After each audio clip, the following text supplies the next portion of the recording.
Mashiach, Mashiach, Mashiach. We want Mashiach now. We want the Messiah now. That's one of the tunes at the synagogue I go to. We want, the ultimate redemption.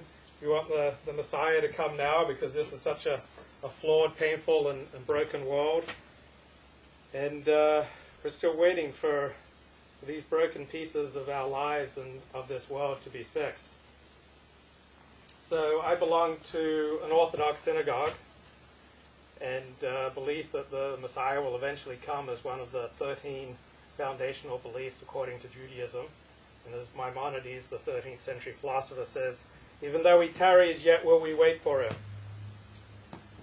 Now, I just wish that I had a partner to do the Mashiach dance with, every Friday night. Mashiach, Mashiach, Mashiach, da, da, da, da, da, da. Because I can't dance. I was raised a Seventh-day Adventist. Seventh-day Adventists don't dance. And, I need someone to show me the moves. But she hasn't shown up yet.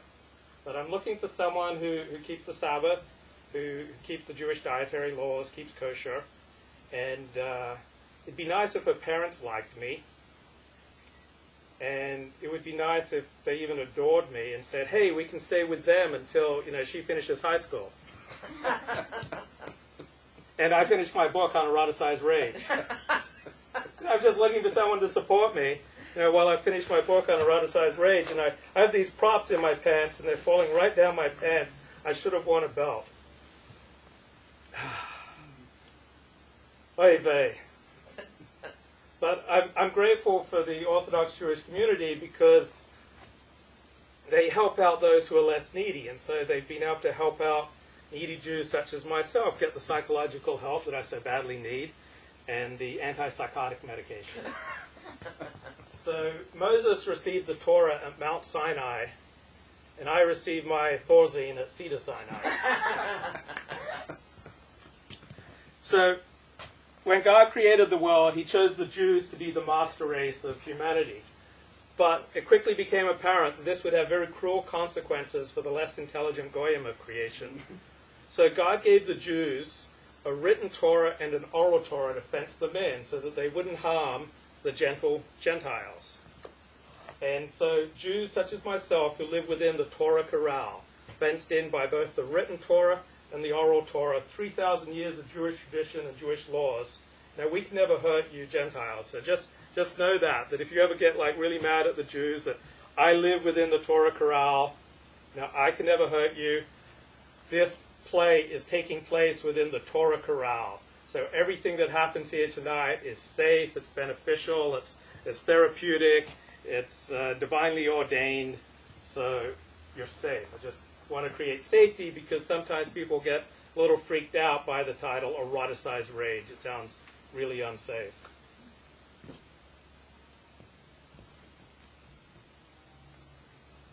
So on the first day of Hanukkah, my good boss gave to me one big screen, 32 inches, 1080 pixels, and a partridge in a pear tree. So for the first time in my life, I got a big screen. And I'm so excited. It's high definition. I've never had high def before. But it's kind of haunting me because I just want to put porn on it. What else do you do with a big high def screen? I bet pornography looks amazing in high def. I've never seen porn in high def. But I've been off the porn for about 2 years now. So each day I'm staying sober in this respect. But it's just kind of sitting there on my desk, 32 inches, just haunting me. I watch my Torah lectures in high def, but it's just not quite so exciting. I watch Netflix in high def, and that's cool because I can be watching some French drama, and it's very high-minded. It's about schizophrenia. And before I can change the channel or something, some woman would just whip her top off. And I'm totally innocent. I'm not, scrolling and searching and surfing for topless women. It just popped up on my Netflix. I'm an innocent man. I can just enjoy the site and go on with my life. Boy.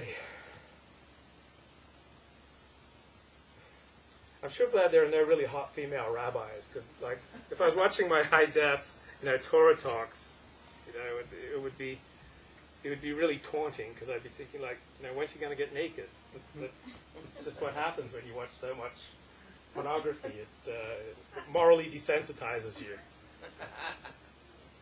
I love the porn because when you're watching the porn, you feel like you're swept away to a better world.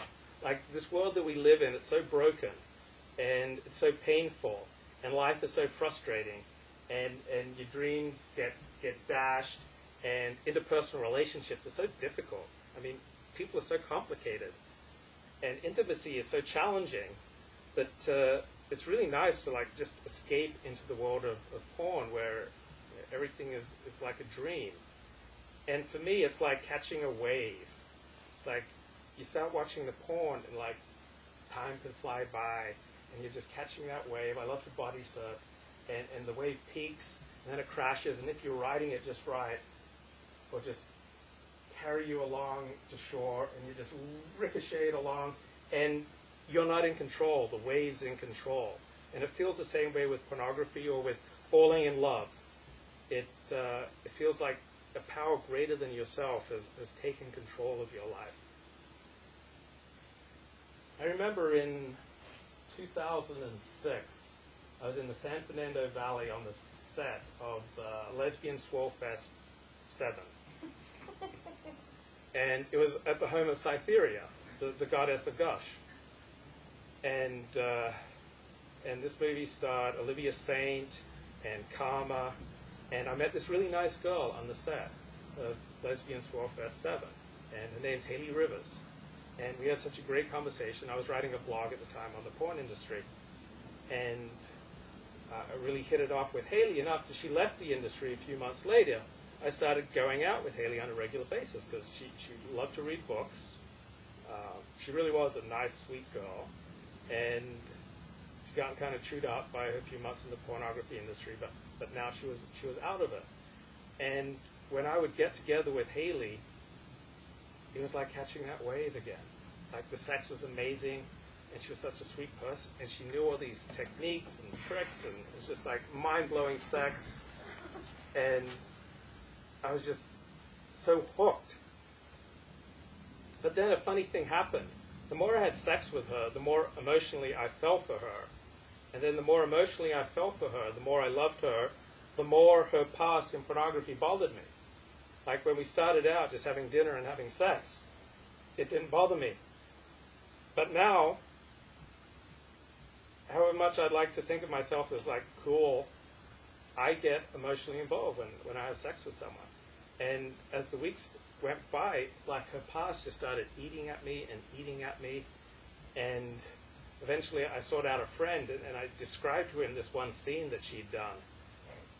And my friend said, well, at least you know she isn't racist.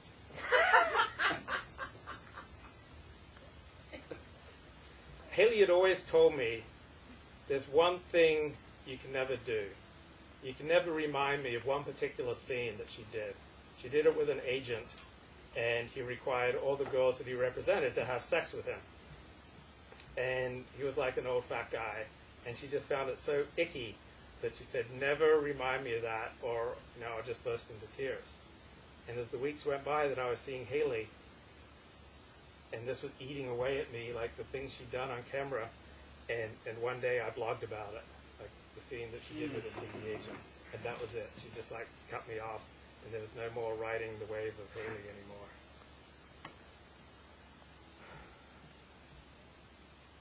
My last girlfriend was the love of my life. And she would wear high heels. I love high heels on women. She'd wear business suits because she was an executive. And she was a little bit transgressive like me. And we would have sex everywhere. And I remember one weekend we went to the beach, and we stayed by the beach. And we went out into the water, and we kind of swam offshore, out where we could not touch anymore. And I went to embrace her. And she got scared because there was this undertow. And so she like broke away from me and paddled off to shore like in a panic and got to shore. And so I was out there in the waves alone, and I just saw this big wave coming out on the horizon, and I positioned myself just right. And as it started getting closer and closer towards me, I was just paddling furiously, and I caught the wave just perfectly right at the top, and it crashed, and it took me right into shore, and she's just watching me. And she said that when I emerged out of the waves, I looked like a Greek god. One of my great memories. So just before Christmas, I marched up to this guy on my floor where I work. And we have this really frank, open relationship where we can just say anything to each other. And so I said, hey, my rabbis told me I can't wish you a Merry Christmas because we Jews, we can't legitimate Christianity. This guy got so upset. Like, he accused me of being a racist and a bigot. And for the next week or two, he'd march up and down the floor telling people about the bigoted, racist thing that I said. It just totally exploded in my face because you don't want tension and conflict at work. And so I talked about this in therapy. And I explained this to my therapist, and I said, I've got to admit, I was feeling a little bit of hostility, and I just kind of wanted to vent. But this guy, he was not the real target for my hostility. I think it's probably really aimed at my preacher daddy. My father, the Seventh-day Adventist minister, the Christian evangelist. And I did this a lot. I kind of just vent on people, this free-floating anxiety, anger, rage that I have. And it just comes out at all these inopportune times. And it's holding me back in my work life. It's holding me back in my personal life. It's holding me back in period. And my therapist said, well, why don't you express your rage directly at your father? And that was really daunting to me because I've never expressed rage at my father in my life. In fact, I've never yelled at anyone since 8th grade when some kid grounded out denying me an at-bat and I started calling him a faggot. That was our term of derision in 6th, 7th, and 8th grade when I came to America. And I was so embarrassed by what I did because the woman that I was staying with at the time, because my parents were gone, she was right there and I didn't know it. And at home, I was always this nice, gentle kid. And then suddenly I was screaming faggot. And she was right there seeing this. And this was not a side of myself that I wanted to show to the adults. And so I resolved, okay, never again, don't lose my temper. Really bad things come out. But when I don't express my rage directly, I kind of express it indirectly through blogging. I have this rage at anyone who abuses religious authority, or I think they're abusing religious authority. I just find myself, going after them very aggressively. Now, frequently that's doing good. I'm exposing child molesters and predatory rabbis and rabbis who take advantage of innocent people. But sometimes I go after people whose cases are more complicated. And my rage is really at my dad. So my therapist said, well, next week, let's try something. You willing to try this? Let's have an empty chair. And you can just yell at your dad. I said, okay, I'll try it. The prospect's kind of frightening because my dad to me is like God. I have the same relationship with my father that I have with God, which is pretty much none at all. Like my father, when I was growing up, he just seemed all-powerful and all-knowing, and when I would commit sins, he'd find them out and he'd punish me. My father would, like God, reward and punish. I've never had open conflict with him in my life. We've always had a kind of amiable relationship, though it's not being close, and he's certainly been devastated by many of the things I've done since I became an adult, but he's not yelled at me because he knew it wouldn't do any good. I was an adult. So I come back to therapy the next week, prepared to confront this empty chair, and my therapist changes her mind.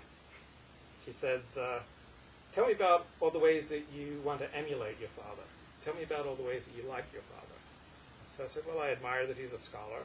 I admire that he dedicates his life to learning. I admire that he dedicates his life to God. I admire that he's a really righteous guy. I've never seen my father do anything unethical. My father's like lived his life on a very high moral plane. And I respect that because supposedly I'm all about God-based ethics. As a convert to Orthodox Judaism, like this is what I should be about, and my father is a more ethical person than me. So I never got to yell at him. She kind of shelved that idea.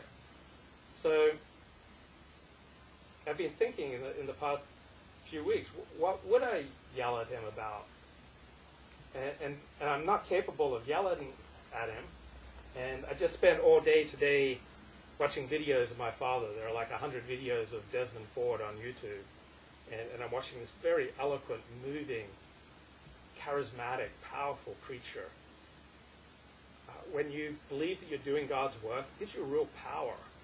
And my father has just tapped into that power. And so I'm looking at this preacher man, and I'm looking at him mesmerize hundreds of people. And I'm watching him do an altar call. And let me see if I can imitate my father. Behold the Lamb of God who takes away the sin of the world. Sinner, do you want to get right with God tonight? Do you want to repair your broken relationship with the Almighty, the Creator of heaven and earth? Don't try to climb your way to heaven up the shaking sides of Mount Sinai. Salvation is a free gift, given freely to all who will accept it. All you have to do is reach out your hand and accept the free gift of salvation. For God so loved the world that he gave his only begotten Son, that whosoever believeth in him shall not perish, but shall have everlasting life. So if you would like to commit your life to God tonight, if you would like to recommit your life to the Almighty, I'd like you to come on down and to say a prayer with me. There are people here who will pray with you. Lord, we know how much we need you. We know that you sent your Son to die on a cross so that we could be forgiven our sins. We know that you want us to have joy everlasting. Lord, we know that you want us to be with you in heaven. And we know that you sent your Son to die on our behalf. And Lord, we are so grateful and we thank you tonight. Amen. So I'm watching my dad, and he's just so very moving. I'm not a Christian. I converted to Judaism, so I'm not swayed by the arguments he makes, but I'm just impressed by the eloquence with which he delivers them, particularly as I have to get up on stage tonight for the first time and debut my show, Eroticized Rage. I'm like trying to pick up some public speaking tips from my father. And I have a really hard time learning from my father because he's my father, and I have all these blocks to relating to him. But I'm looking at him, and there's just so much like worry and unhappiness and tension and pain. It's just like flowing out of his pores, and it's just like written across his face. And he's speaking, the only people who move the world are those who the world cannot move. The people who know the unspeakable joy of the apostolic gospel.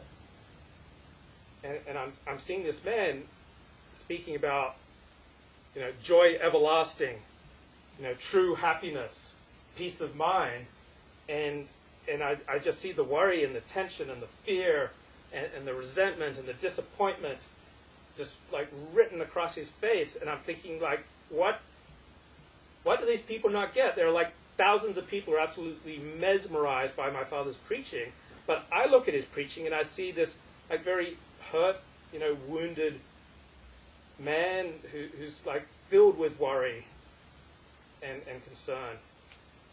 And then I think I realize that people relate to that. He's like the wounded healer, to quote my writing teacher, Terry Silverman. And so people relate to someone who's like so broken and so hurting, who has embraced God and this evangelical Christian ministry and is trying to show people the way to a better life, even though he can't get very far towards it himself. So Monday night in therapy, I'm just like ripping my nails to shreds. I like to dig in with my right thumbnail into my fingers and just like dig into the nail and just start tearing it when I feel just too much tension. It's a bad habit that I gave up in high school, But it was coming back to me Monday night when I started talking about my father. I've had about 8 years of psychotherapy. And for 7.5 of those years, I didn't really want to talk about my upbringing. I thought I should concentrate on what's going on now. I wanted to talk about all the girls I was banging and all the synagogues that were rejecting me, and my very tumultuous life, kind of careening from crisis to crisis. But last few months, I thought maybe I should go back and I kind of re-examine my relationship with my parents, because I can see how it's poisoning my life today. So I'm like sitting there kind of ripping my nails, and my therapist says to me, okay, stop. I just want you to sit there and kind of just take this in for a minute. Your father chose his career over you. Your father chose his religion over you. Your father chose looking after his dying wife over you. Your father chose your stepmother over you. Your father chose his work over your best interests. Your father sometimes pawned you off to other people to take care of because he didn't want to take care of you because he was so committed to his work. How does that make you feel? And I said, well, I feel some tinglings of anger, but only tinglings. And she says, well, that's good. At least you're getting in touch with something. I said, but I don't really feel much because my father's dead to me. And I couldn't believe I said that. I just said that my father was dead to me, and he was like a totally righteous man. Like, he never did anything like really bad to me. Like, he lived his life by very high moral principles, and I find myself saying he's dead to me. And my therapist says, so your real life father is too upsetting and painful for you to deal with, so you have to make him dead to have him in your life at all?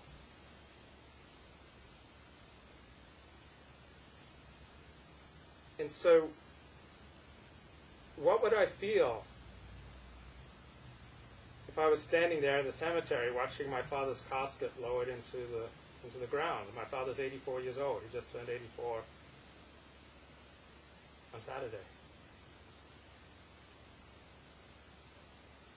And this is a terrible sounding thing to say, but I feel relief. I just feel relief.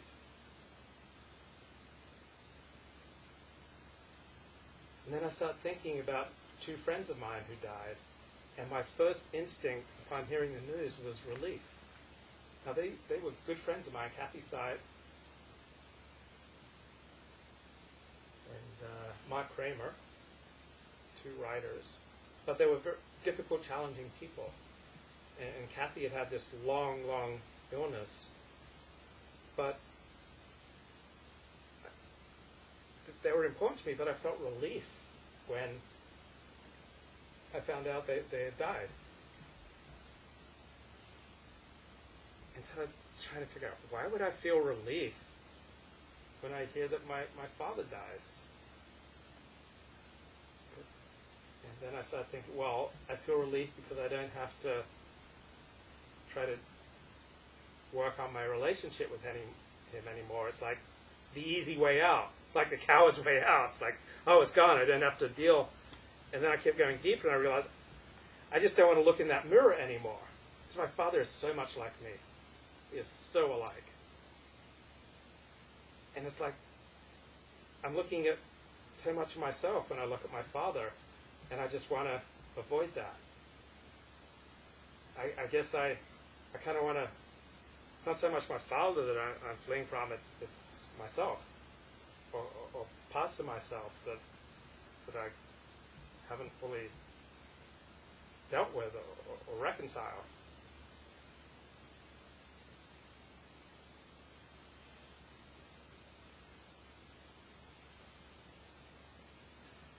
So this is the only thing I have left of my mother, really. It's her book, Fireside Stories. It's a book of Christian inspirational stories for children. And on my first birthday, my mother started vomiting very severely, and she was diagnosed with terminal bone cancer. So over the next 3 years, she kind of wasted away to about 60 pounds on a 5-foot body, and she died very painfully just before I turned 4. And I only have one memory of my mother Gwen, and that's her preparing and serving me scrambled eggs. And my sitting at the table, and she kind of putting these yellow eggs on a plate before me, and they were delicious. And for all of my childhood, scrambled eggs was my favorite food in the world, until I got to UCLA. And I got some bad scrambled eggs in the Reba Hall cafeteria, and it just like totally ended that that favorite food. But I kind of poured through this book, like looking for messages from my mother. Now, I think that she would have like left me a note or something to read when I turned 18. My mother did care for me very deeply. She had this conviction when she was carrying me in her belly. She would tell my dad, this one's going to do something special for God. And I got told that a lot as a kid, and I became convinced that I was a man of destiny. But, I read through this book, and it's just like pedestrian children's stories. It's like if there was some great writing in here, I could like do something with it, but it's all about Christ and Christianity and Christian inspiration, and I'm now an Orthodox Jew, and so I go through this book and I can't find anything. It's just this old 44-year-old book, came out in 1968 when I was 2 years old. There's one story, the first story, that kind of speaks to me a little bit. It's called Wan Ping the Unwanted. Wan Ping was this little girl who grew up in Taiwan, and her family didn't want her because they had too many girls already. So they sold her into slavery, and she worked as a slave, and eventually she was adopted by these Christian missionaries who got her educated, and she got a degree as a nurse, and she married a doctor, and then she went back to the mountains where she grew up. And so the kid that nobody wanted became the nurse that everyone loved. And I dig the koala bear on the cover, because he looks like he's found his place in the world.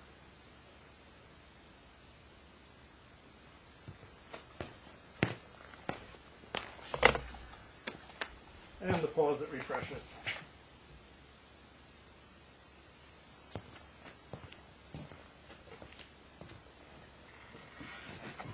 So I want to give my father's perspective. So I've been giving mine. In January 28, 1999, there was this weekly publication in Los Angeles. It was like the LA Weekly. It was a competitor to the LA Weekly. It was called New Times LA. And it had a cover story on me. And the journalist Peter Gilstrap called out my father. And I quote, "You need to understand Luke's background to understand the foolish things that he's doing," offers Dr. Ford. "He was separated from his mother when she was declared to be a terminal patient of cancer when he was 12 months old, so he had a series of nannies for a number of years. Each time he'd get his affection wrapped around one, things would change. He'd have another person looking after him. This went on until I remarried. By that time, he was something of a psychological case, as he'd been deprived over and over. Brutal honesty seems to run in the Ford family." Quotes, "He is narcissistic. He's just not acting sanely because he's not well. And the doctor has an explanation for Luke's embracing of Judaism as well. He wants to be someone in his own right. He's not really behaving according to the ethics of Judaism at all. It's only a front. Still, it's his son's involvement in porn that concerns the doctor the most. I'm afraid he'll be shot," he says. "He's doing damage to people who have no scruples." When informed of this conversation, the son's only comment is, "Oh, my poor father." Now I just want to offer a brief objective perspective, I believe, on my father and I from a Seventh-day Adventist Bible scholar. He writes to me, "Your father knows too much for me to tell him anything, including about you. It will never happen. You write in the style of your father. Like him, you tie together long quotes with rather poor segues. Knowing too much, summarizing too fast, summing up too quickly is a weakness he has. It is a way that you and he are terrifically alike. You enjoy controversy and driving people nuts way too much. Part of what makes you ill at ease is this approach toward the outside world as the enemy to be debunked. And then Hollywood screenwriter Robert J. Averick, who wrote the movie Body Double, which is about the porn industry. He also wrote A Stranger Among Us, which is about Orthodox Judaism. He wrote the foreword to my 2004 book, Yesterday's News, Tomorrow Inside American Journalism. He writes, "Betrayal fascinates Luke Ford. It is his life. Luke betrayed his father, a prominent Seventh-day Adventist minister, when Luke converted to Judaism. Luke betrayed his second father when he sacrificed his friendship with Dennis Prager to work on an unauthorized biography of his hero. And Luke betrayed Judaism when he became LukeFord.com, the preeminent journalist covering LA's sordid, mob-infested porn industry. Luke betrayed his Orthodox synagogue when he lied about his work and told the rabbi that he was a freelance journalist who writes about crime for a Japanese magazine."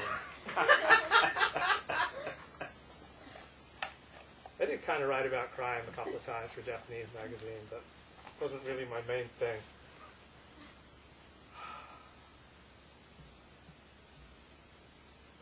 So when my mother died, my dad was chased by all these women because he was like a big shot in the Seventh-day Adventist Church.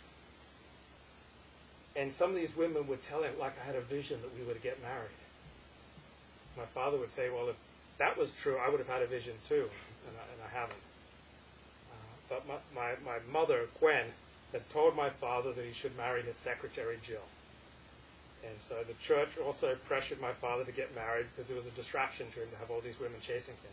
My father was the chair of the religion department at Avondale College, which is a Seventh-day Adventist college 2 hours drive north of Sydney. So a few months after my mother died, my dad married his secretary, Jill, and I regard her as my mother because that's what she's been since I was 4 years old. And I would cling to my mother, Jill, when I was a little boy, and I'd say, I'm a lucky boy. Most boys have only one mother. I've had lots, but I don't want any more. There was a problem, though. When my mother got married, she went on the pill, and the pill just did really wacky things with her hormones. So for the next 14 years, she was insane 2 weeks out of the month.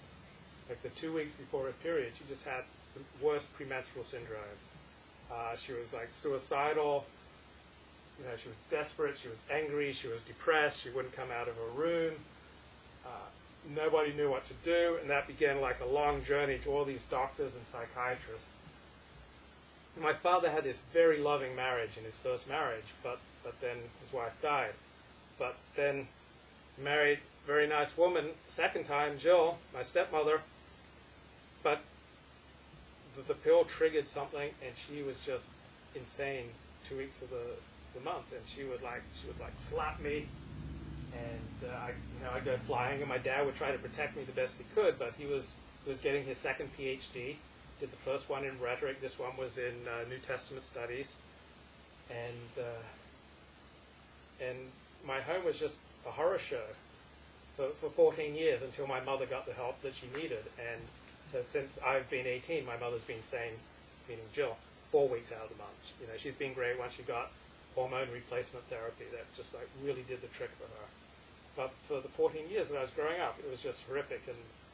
And because of the horror, I never really saw any love between my father and my stepmother. There may well have been love there.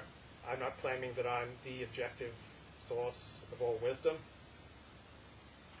There are many different types of relationships. Some relationships are based around causes, and my father had his evangelical Christian cause of saving souls for Jesus and showing people the way to heaven. And my mother assisted him with that, meaning Jill. She assisted him with his learning German and French so that he could get his second PhD. She wrote a book that became very well known in Seventh-day Adventist circles, but I doubt you've heard of it. It's called The Soteriological Implications of the Human Nature of Christ. Does anyone here know what soteriological means? It has to do with the nature of salvation.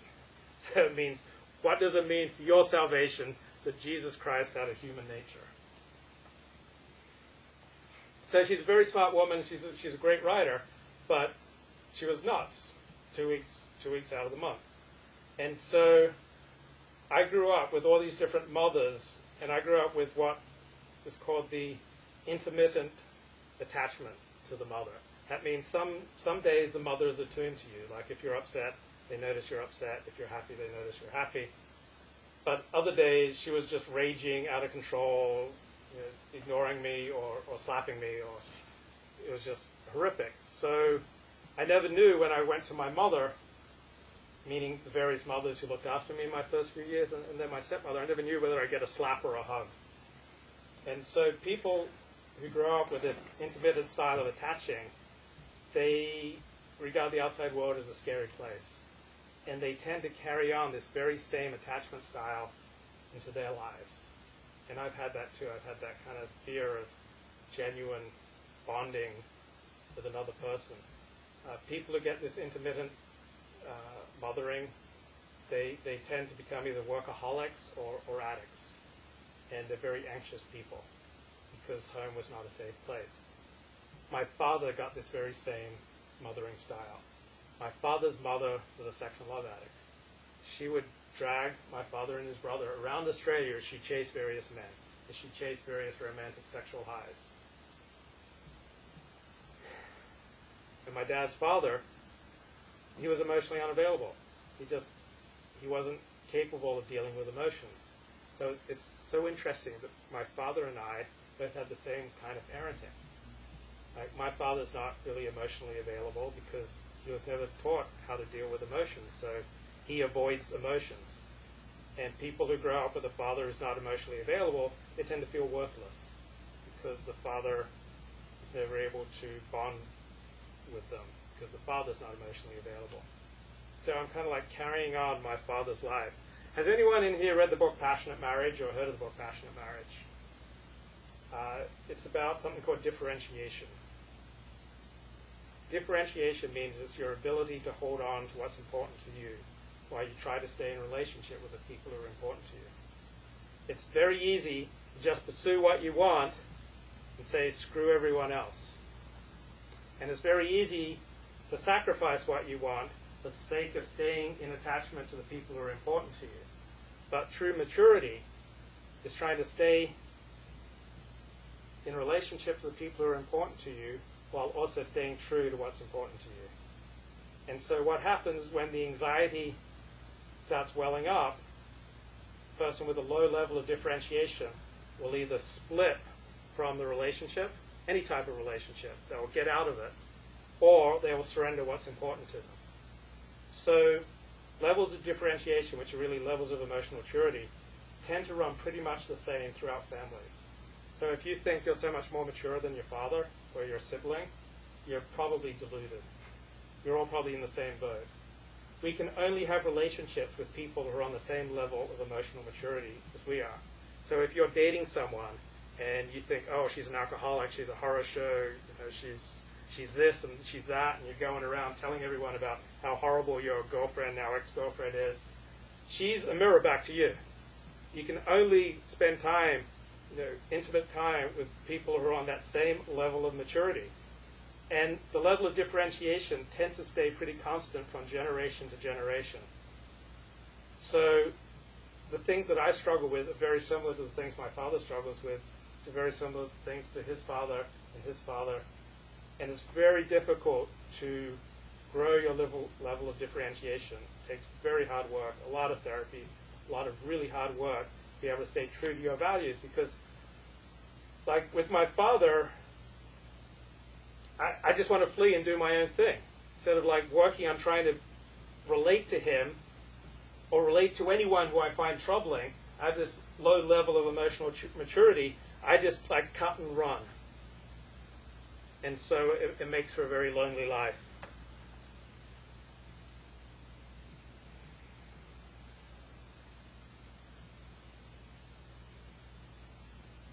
I was suicidal much of my youth.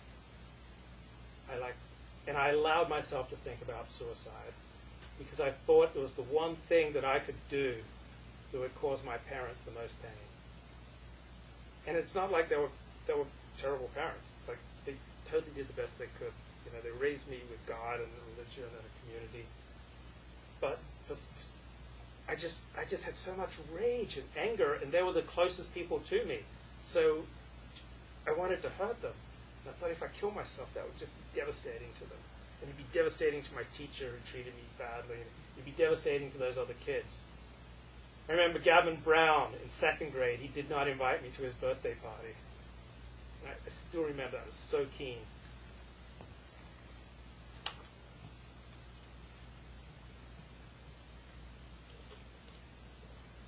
And it was because I was an obnoxious kid. It wasn't because I was this righteous person, a figure of light. It was because I was obnoxious. And I became fascinated with fire. I learned how you'd wrap matches in tinder, and then you'd like step on them, and it'd make a boom if you did it right. And then, like, forest fires were the worst thing where I grew up. We were in the country, and I heard a lot of things about the horror of forest fires and setting fires. So when I was about 7 or 8, I took some matches and I went into the field of dry grass outside our home, and I lit it alight, and then I ran off. Luckily, the neighbors saw the fire and came out and put it out. And when I told my best friend Wayne what I'd done, he said, I'm going to tell on you if you ever do that again. So I didn't do it again. But I did play with matches inside the home and burnt a hole in the tablecloth and got a really good spanking from my father for doing that. I remember I'd get the mini sermon first, and then I'd have to get down on my knees, then I'd have to pull down my pants. I'd be like this, and my dad would say, I'm going to hit you longer and harder if you cry. And now I'm going to have to hit you so hard that you're not going to have to sit down for a week. And then he'd just like wail away.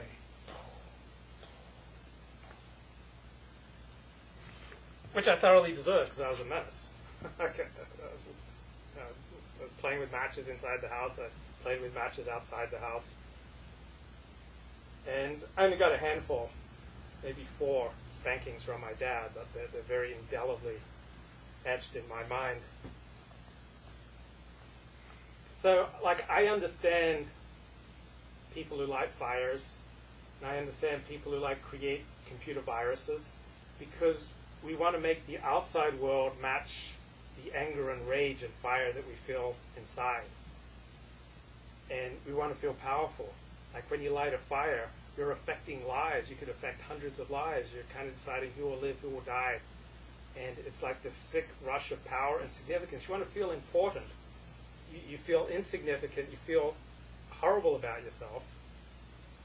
And people who are unable to connect with others are going to feel horrible about themselves.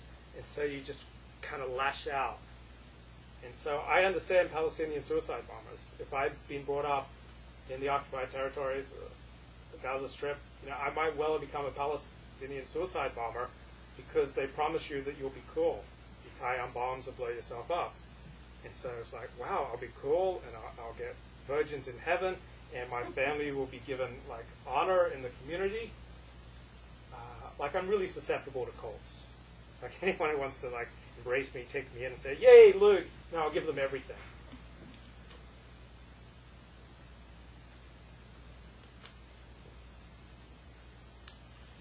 I found a way out of my misery. I remember one day in 4th grade, I'm at the home of my best friend Wayne.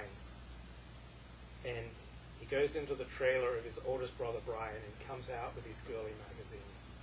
And we take them out back, and we lie down among the tobacco leaves, and we just open them up, and it was just so magnificent. It was like totally naked women, and they were like so beautiful. Like all the women I knew, they hid the good stuff. But now the good stuff was out there. I mean, there was breasts, and there was like unbelievable pubic hair, and I just loved the way they would pose. Like the look, like these girls truly understood me. I mean, I could see on their faces they understood me.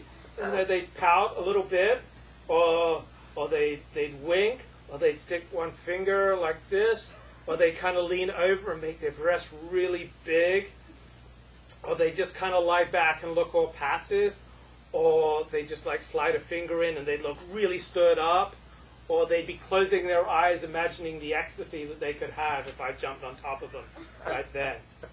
And, my pulse was racing, and my blood was circulating, and I was flushing bright red, and, this was awesome. This was, the greatest thing in the world. Because I'd seen, even though I lived in a Seventh-day Adventist community, only about 25% of the community was Seventh-day Adventists. Even though I had no non-Adventist friends, there were non-Adventists in the community, and I would see them swimming in the creek down below our house, and the girls would wear bikinis. And now I got to see, what was underneath the bikinis. In real life, I kind of see things get wedged up inside of them, but now there were no more secrets. I had eaten of the tree of knowledge of good and evil. I loved it. And I studied these magazines the way my dad studied the sacred text. My dad loved the Bible. He wanted to know, God's will for our lives. I just wanted to know about girls, because girls in my school, they had no interest in sex. It was weird. I entered school in second grade, so I was age 8, because the founding prophet of my church, Ellen G. White, said that you should hold kids until later before you send them to school. So for my first few years, I was wandering in the bush outside of our home, and with a tomahawk, and I'd chop down trees, and I'd tell myself stories that I was a great man, I was a general leading troops into battle. I was leading settlers, into the west and watching out for the Indians, and I knew I'd make a great general or leader because I had no feelings. I knew I could be absolutely ruthless. And I'd just sit there on a log with my tomahawk, and I'd just tell myself stories and lose myself in fantasy.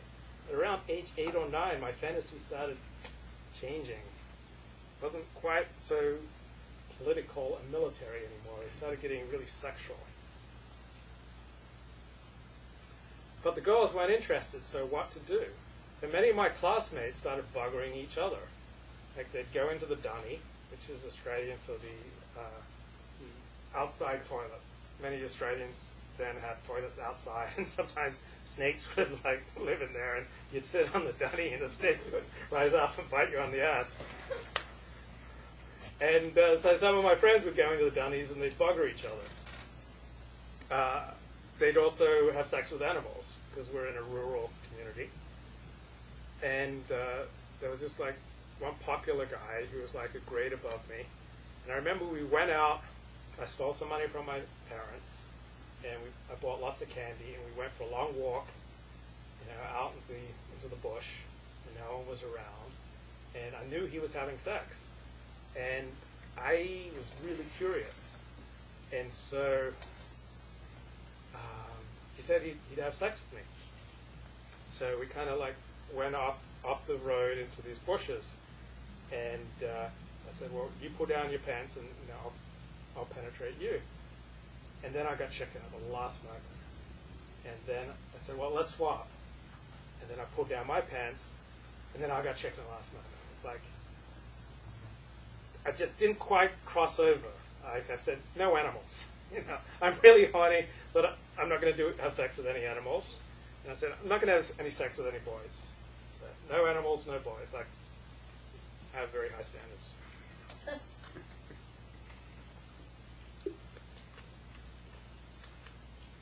Fifth grade, first time that a girl pays attention to me. There's this chubby girl in my class, and she really likes me. And I don't know what to do. So I take tacks, and I put them with the sharp side up. I put them on her chair.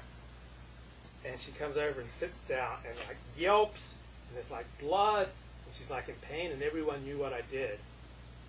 And I was kind of frightened by what I'd done. And I've never done it again since. I'm kind of righteous like my dad. I no longer put tacks on people's chairs. And then another time she got a little too close to me, so I started kicking her, and she started crying. And she said to me through her tears, one day you will know what it's like to love someone who kicks you. She was right. I think she cursed me. My father was a very controversial Christian evangelist and theologian, unlike his mild-mannered son. And And so the Seventh-day Adventist Church thought that if they transferred him from the comparatively small pond of Australian Adventism to the United States, that he wouldn't cause so much trouble. So in May of 1977, it's like halfway through 5th grade, we moved to Pacific Union College in the Napa Valley, a Seventh-day Adventist college. And I entered 6th grade that September, and it was awesome because there were no school uniforms in America, and the teachers didn't hit you. Like, the teachers used to wail on me. They'd, like, break rulers over my hand. They'd hit me so hard in Australia. Also, in Australia, none of the kids wore deodorant. But in America, like, people smell great. It's, like, amazing. I love America. And in Australia, people are really brutally honest in the things they say. But in America, people were, like, really nice. And they were much more psychological. And so everyone started saying that I was insecure. Like, no one in Australia had called me insecure. And I was just as insecure as in Australia as I was when I came to America. But America had that therapeutic language. And makeup. In Australian private school, girls are forbidden from wearing makeup. But in America, the girls wore makeup. Best of all, they used lip smacker. I just love lip smacker. They would just glide on this lip gloss.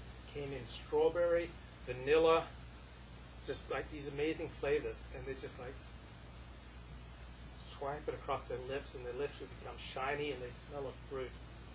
And the most beautiful girl in the class kind of looked like Jacqueline Smith from Charlie's Angels, kind of like a combination of Jacqueline Smith, Kate Jackson, and Jane Seymour, like that great brunette beauty.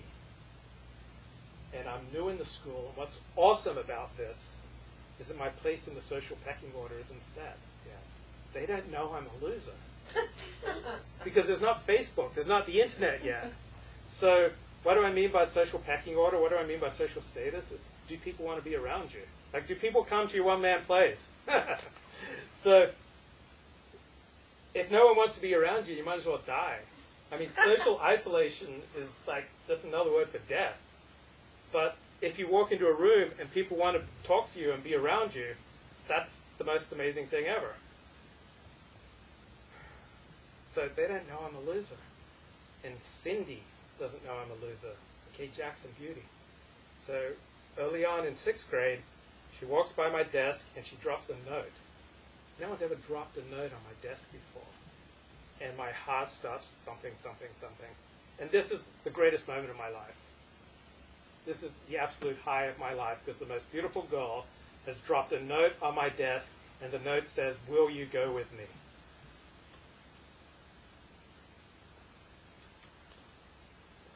And I am flooded. I'm just flooded with emotion, because it's the greatest thing that's ever happened to me. But like a car that's flooded won't start, I didn't know what to do, so I didn't do anything.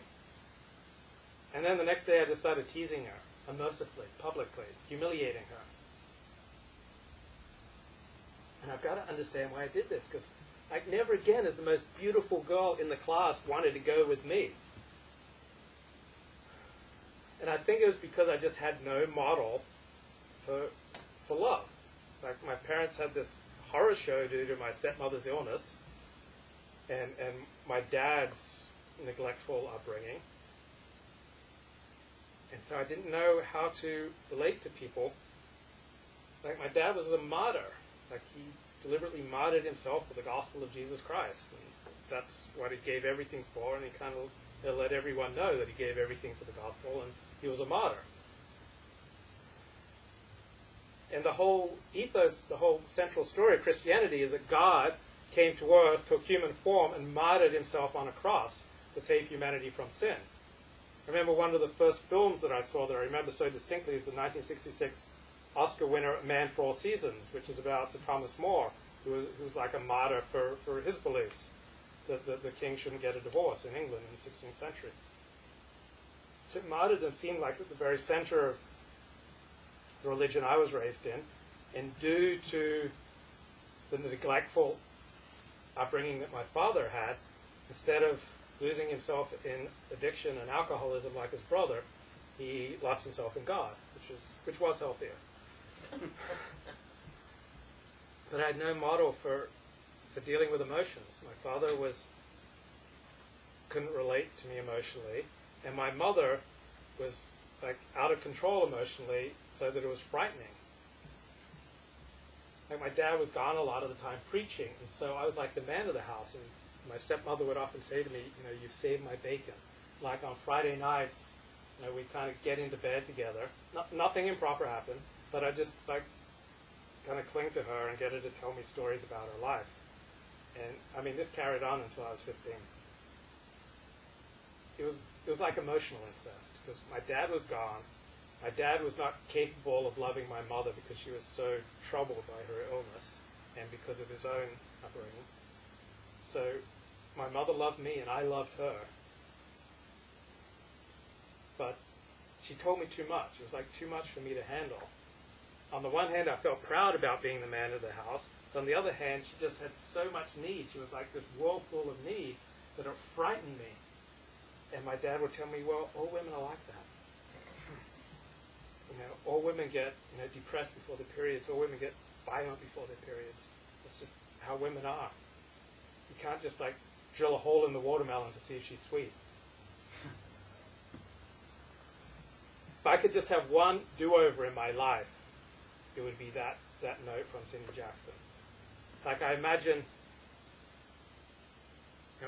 what would I say to her if I could do it over? It would be, hey, yes, I've never done this before. You're my first girl. I don't know how to do this. Can you show me?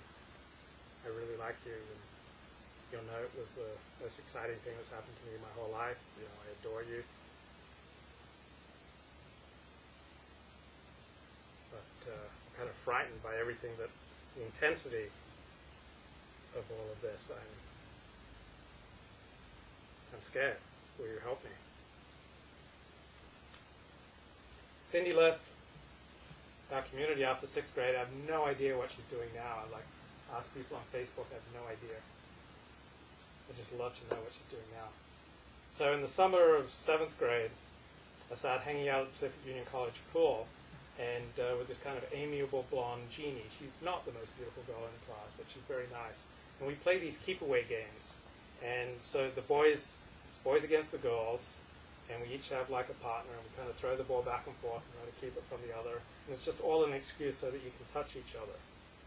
But my touch is really hard. It's really, like, I really tackle her and dunk her under the water. And the other guys tell me, take it easy. This is just an excuse to put your arms around her. But I don't know how to touch because most of the touch that I've received has been violence. And my father is so tense, so anxious, because he had the same sort of mothering style that I talked about.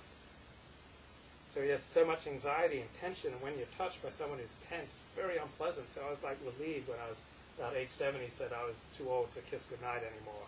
I was relieved because his touch is so unpleasant. My father hates to be touched, and so I didn't know how to touch.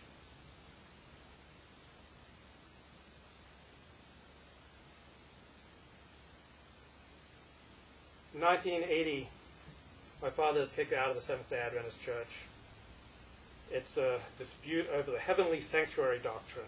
The church said that in 1844, Jesus moved from the holy to the most holy place in the heavenly sanctuary to begin the final work of judging the saints just before coming to earth. Seventh-day Adventist, Advent means the soon coming of Jesus Christ. So they were fighting over where Jesus was traveling in 1844. That was like the theological dispute.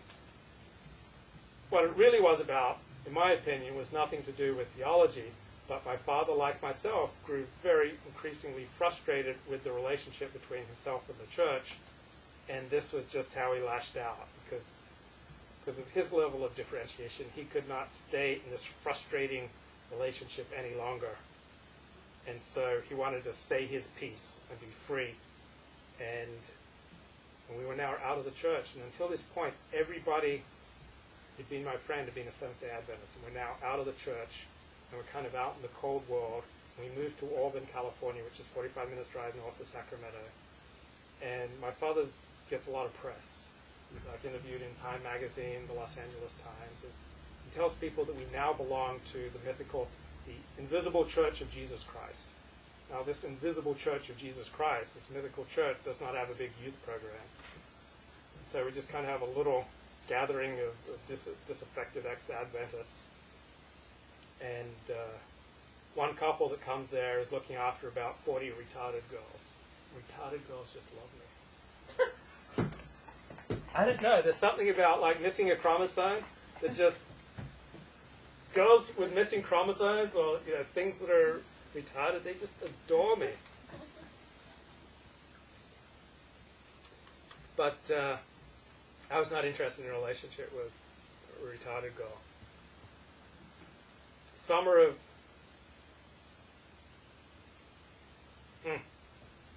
So the good thing about when we were traveling a lot is I spent a lot of time at newsstands. And I'd see a lot of men like looking at Playboy. And I was afraid to look at Playboy. Because the one time that I'd looked at these girly magazines, we'd been caught by a mother. And I was so scared of what would happen to me. I didn't want to be punished. And I was so scared by my attraction for this material. And I knew it would lead me away from God. And so I swore I wouldn't look at naked photos anymore. I just swore off it. But when I was in the newsstand looking at Sports Illustrated, like there'd be men around me in airports, they'd be looking at Playboy and Penthouse, and I couldn't help seeing like just a glance. I was so scared of being punished by my parents, I didn't pursue it. My parents caught me in a lot of lies, which I told to avoid getting punished, and so they gave me this punishment of every day I had to read 40 pages of some dense Christian work of apologetics. Apologetics is arguing for the truth of your particular religion. So for years, every day, 6 days a week, I'd have to read 30 to 40 pages of some dense work and then type a one-page summary of what I read to prove that I'd learned it. So I learned all the arguments for the truth of Christianity, and I emotionally just learned how much I hated it. Because it was like just stuck down my throat. I felt like it was like I was just fodder for Christ. And I just had this rage. When my father got kicked out of the church, we bought a television for the first time.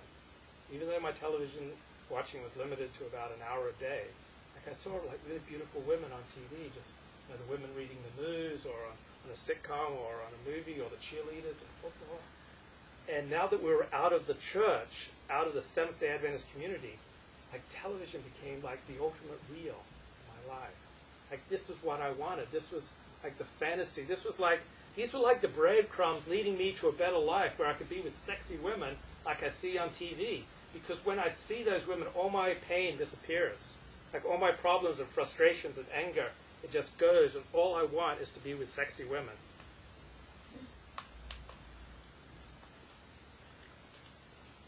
Early 1982, I go with my parents back to Australia for my sister's wedding. And that's the first time that I ever pick up a Playboy on my own since 4th grade. And it's the April issue. And there's an interview with Bear Ed Koch. Not sure if I read that, but the centerfold is Linda Reese Vaughn. She's like 5 foot tall, like a real spinner. Just like a little girl, and she loves horse riding, and a real equestrian, and has on the back of the centerfold it has these photos of her when she was a little girl, and now she's like this little sex pot. And I'm like really excited about it. And every time I can get away during that 2-week trip to Australia, I get to a newsstand and like get through Playboy and Penthouse, and it makes me high. I feel high. It's just like I'm in a better world. It's like this is heaven. Like for my dad, heaven is being with Jesus. For me, heaven is being with Linda Reese Vaughn.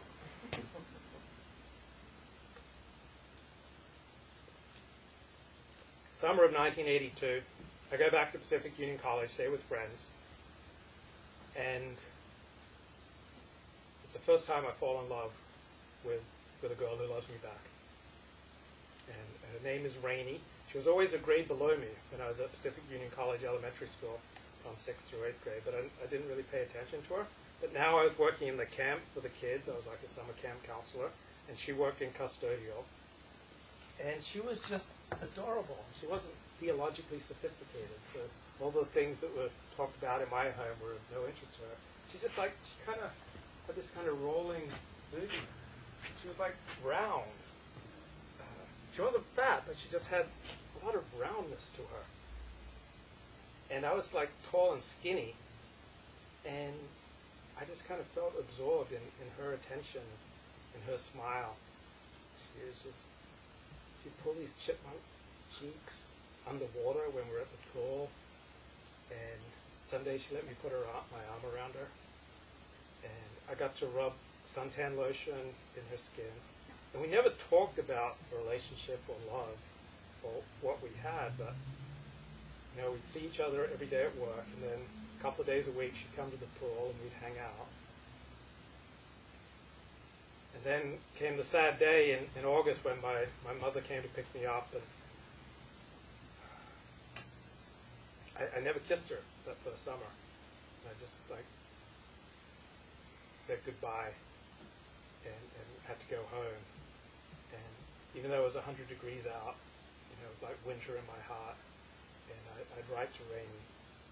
And whenever I could, I'd go back to Pacific Union College and see her spend a weekend. One Sabbath when I'm back there, she talks about she's going to a concert like Journey that night with a guy from a college guy. And I get so hurt that I stopped writing to her. I just completely cut her off. I don't tell her what I'm feeling. I don't tell her about my hurt and jealousy. I just cut her off. And then I discovered masturbation. Starting junior year of high school, my parents are gone, I'm staying with friends. I go to the secondhand bookstore, and I buy this pornographic novel. And I take it home to where I'm staying, and no one else is there, and I'm sitting in the living room, and I'm reading this novel, and I'm pressing on myself, and I'm pressing on myself, and I'm feeling this tension growing and growing and growing, and then suddenly, like this sticky, gray, mucusy goo just shoots out all over my leg, all over the couch, all on the floor. It must have shot 10 feet. It was whoo! And I was scared to death. I was scared to death. My dad, told me not to touch myself down there. Just a little bit when you wash yourself in the shower, and that's it. And, he'd warned me about this. Now, it has happened, and I am so appalled and ashamed, and all the cleaning up. There's so much of it. It's just it's everywhere. It just goes on and on and on. And I swear, I will never do this again.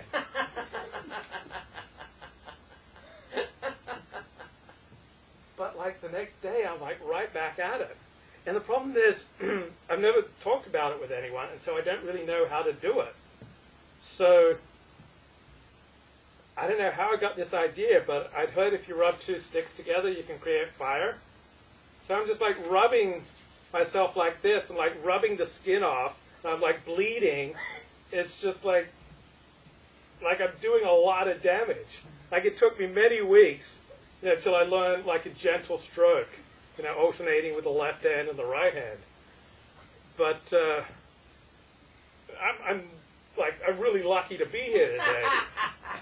I almost died.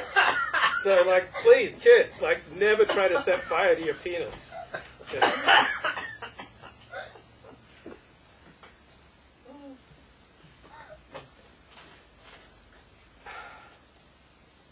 And with any addiction, I started stealing for it.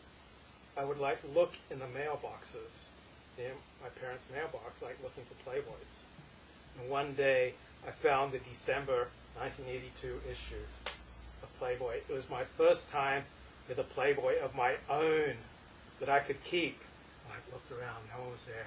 I took it, and some playmate in a Christmas outfit on the cover, and it featured fiction by Paul Theroux and Arthur C. Clarke, and an article examining Reagan's nuclear war hawks. And then I took it into this broken down wood cabin, and I just went through every page. First just looking for the nudity, and then like kind of glancing at the articles, and then back to the nudity, like deciding which of these girls in this magazine I was going to have sex with. And the centerfold was Charlotte Kemp. I mean, this girl was stacked, totally stacked. She was the girlfriend of Gary Fensick, who was a Chicago Bears defensive back. And I really liked how she'd kind of lean over like this and lean back like this. And she'd just like close her eyes, and she was just like in total ecstasy, anticipating what I was about to do to her. And now I had something that I could go to whenever I needed to. I could get away, and there's my very own Playboy. And I started hanging out at like liquor stores and like glancing through the new issues, because one issue was not enough. And in all but one place, they didn't give me any hassle. There was one smoke shop where after about 15 minutes, they'd get rid of me. So eventually one day, when I'm a junior, I woke up the courage and I buy my first issue of Penthouse. Like, Penthouse is my favorite, because Penthouse would be fully explicit. Like, I love the pink. Just love the pink. It just like spread open there for me. And yet it'd be shot in this beautiful, gauzy, romantic way. Like, Playboy was romantic and had really hot chicks, but it had very little pink. And Hustler had lots of pink, but it was just really gross. Like, it had like 300-pound women and a lot of black women, and I'm not really into that. And High Society was good, but again, it was gross, because like the girls would like get in there and they'd like, just like really open up that canal, and I was like, it just didn't do it for me. Like, they'd have like Annie Sprinkle, and she was chubby and not attractive, and it was gross. But Penthouse was totally where it was at, and so I developed this great collection of Penthouse magazines, in particular. And I'd walk this deserted road near my house, and one day I found like this collection of like 40 magazines. And I took them into this shed, and I just like spread them out. And like I'd spend like 5 seconds on this girl, then like 10 seconds here, and like I had just like this total orgy. Like 40 different magazines. They were just all spread out before me. They were just so willing. Like, some girls were like hot to trot, and others were really haughty and disdainful. And others were just like really curious what I had packing, and they had the whole panoply of human emotion, like there. Some with the eyes closed. I understand some girls want to do it with the eyes closed, and some their eyes are wide open. It's like, whoa. And when my parents, usually I'd keep them in a old mailbox, discarded mailbox. I'd just like cover up my magazines and hide them in the woods and visit them on the way home from school. But sometimes when my parents were gone, I'd bring them all home. I'd just like spread them out on the floor, and I'd spend hours with them, and like I'd rub myself raw like I'd nut 4 times. And I feel kind of sick afterwards, but I don't know why. January 1, 1983, Penn State wins the National College Football Championship. They beat Herschel Walker and the Georgia Bulldogs. It's a Saturday night. It's a party. The Invisible Church of Jesus Christ is having a party, a youth party. And a chubby friend of mine from church comes to the party with this cute freshman girl. So I'm a junior, this cute blonde freshman girl. And she likes me. And so the 3 of us go up into a loft. And after about half an hour of talking to the blonde girl, I like lean over and kiss her. Like, we're moving fast. And as I'm about to like send my tongue right down her throat, she like slows me down, and she teaches me how to kiss. She like slows me down, she takes charge, and she like glides her lips over my bottom lip and over my top lip. And then she like nibbles on my lip. And then she sends her tongue over my lips, and then just under my lips. And then we go at it. Our tongues are just like, "Rrr." And then we come back and take a breath and just look at each other. We like make out for an hour, and a chubby friend is like, "Oh, you guys, come on." But this is the first time that I really relaxed into touch. And this is where I learned to kiss. I learned how fun it was. I was totally high. And it was completely recreational. I had just met this girl, half an hour, a minute before, and we've already dived into all out making out. And I didn't really have a desire to have a relationship with her. Her body was smoking hot, but she had a fair bit of acne. but she had glossy lips, and she knew how to kiss, and she prepped me.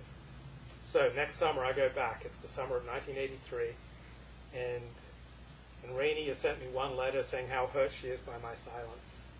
And I run into her again, and we go for a walk. And as we cross a log over a stream in the woods at Pacific Union College, I take her in my arms and I kiss her for the first time. This is the first time I've kissed someone who loves me and I love her. And this is a whole different dimension of kissing. This is a whole different dimension of intimacy.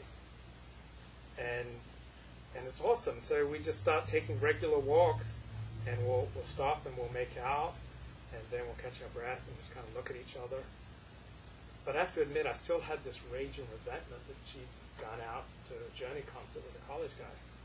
So one day I take her home to where I'm staying, and I get her on my bed, and I start making out with her really hard.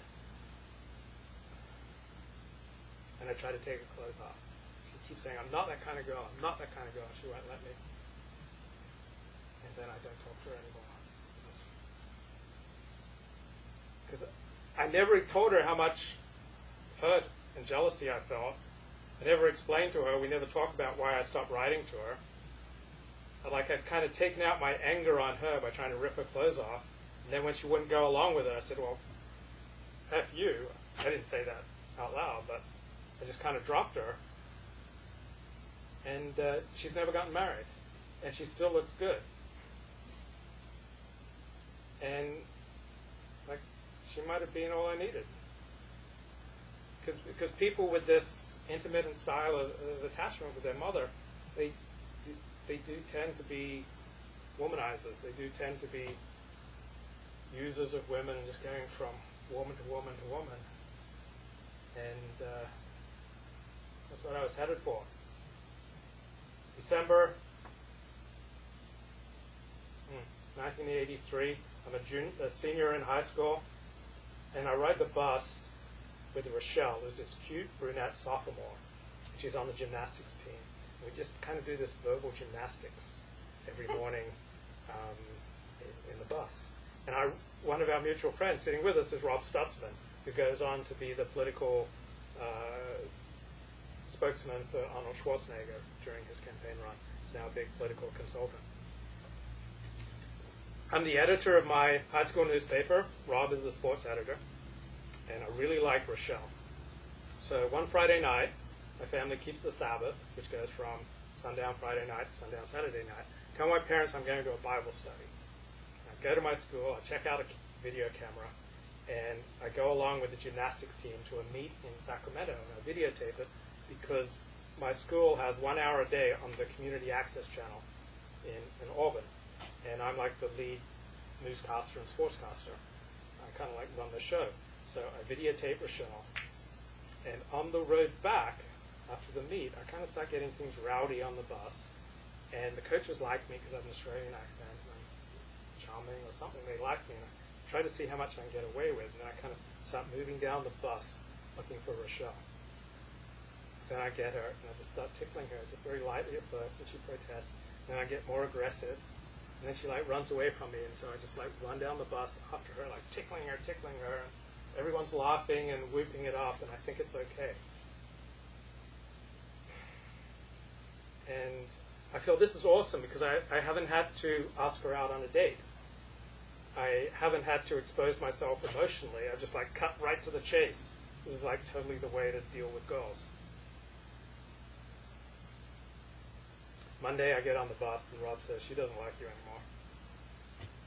And that was it with Rochelle. I find out that she's going to the senior prom with the center of the basketball team, and a mutual friend says to me they had massive sex after the prom. And I'm just devastated. And I need to talk about it. So I start telling everyone I know that Rochelle had massive sex with Marky after the senior prom, and of course word gets back to her. I ask her to sign my yearbook.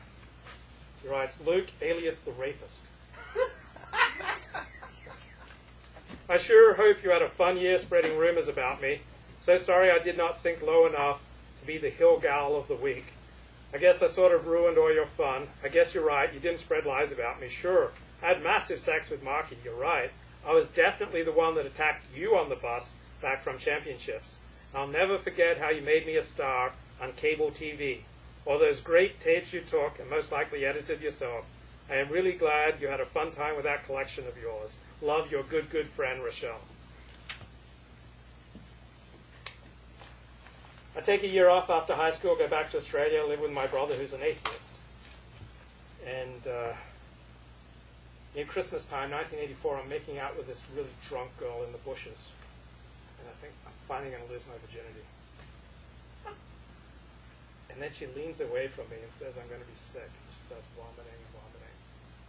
And for some reason, she felt embarrassed by kind of all that. And I never saw her again. And definitely did not have sex with her. Did not get that opportunity. So now, February 1988. I'm now almost 22 years old. And I've got this workout routine where I do 1,300 push-ups and 120 pull-ups in 30 minutes. Like, I'm in amazing shape.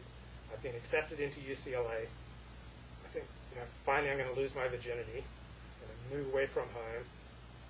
And I'm talking with a friend out in the parking lot of my community college, Sierra Community College in Rockland. He tells me those girls in Los Angeles, they're really loose. And he does this. I'm not sure quite what he means, but I think he's saying that you could, like, put your whole fist in there. And I'm like, wow.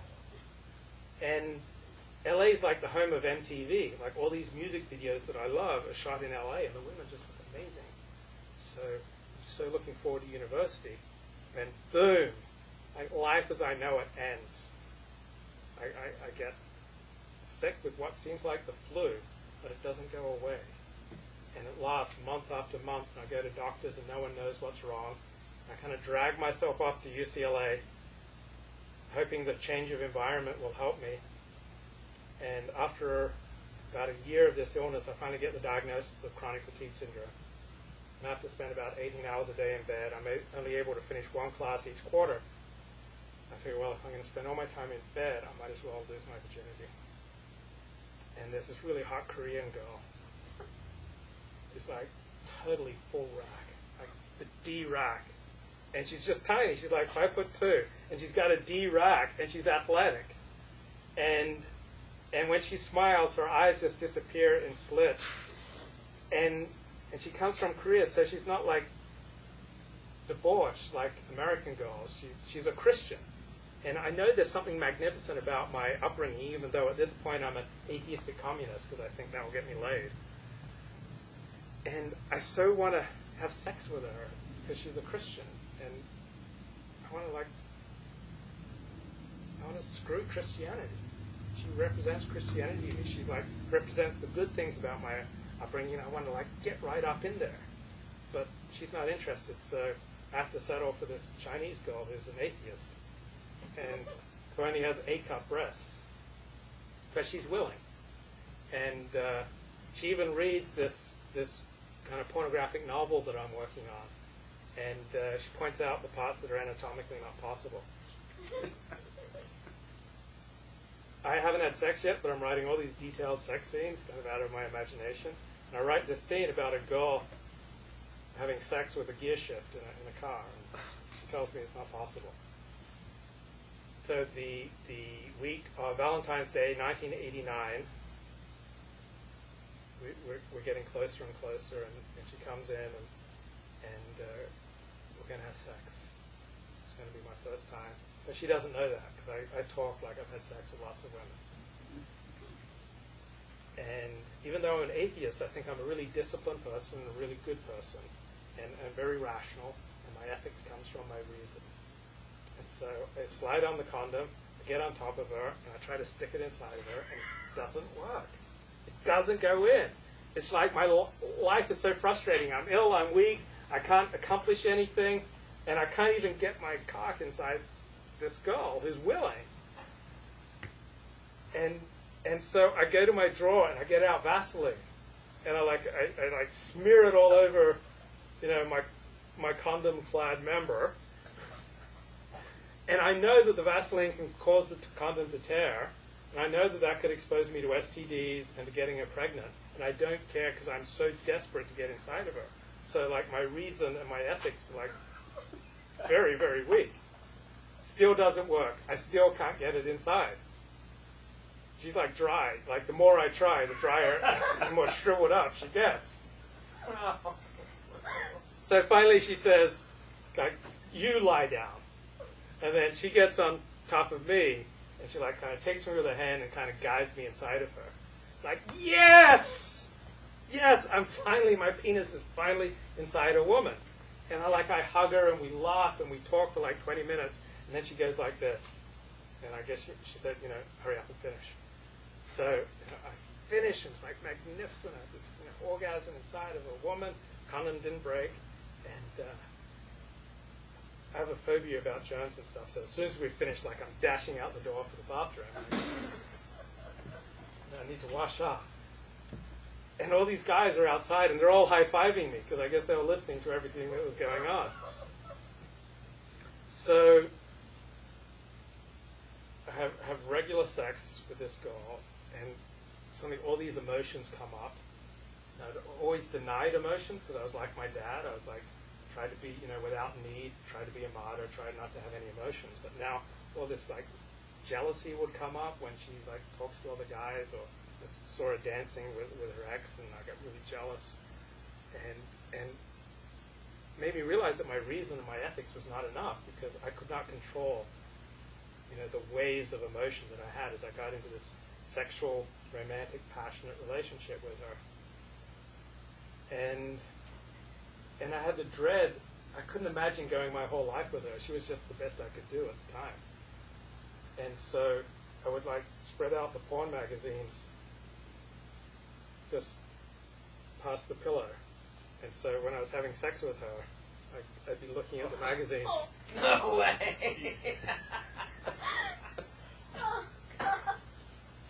Because the girls in the magazines had really big breasts. And that's what I wanted. But it made me kind of feel sick afterwards, and she wasn't terribly impressed by that approach either. Like, I thought that'd be like the best of both worlds. I was like monogamous, but I could still have my fantasies, but I don't recommend that. So what I did instead is, like, when I was having sex with her, I was thinking about the Korean. But I didn't tell her that. While I'm at UCLA, I encountered this Jewish theologian and radio talk show host on KABC radio named Dennis Prager. And he'd written this introductory book to Judaism. And so when I had to drop out of university, went home, I was so sick that I had my parents read this book to me.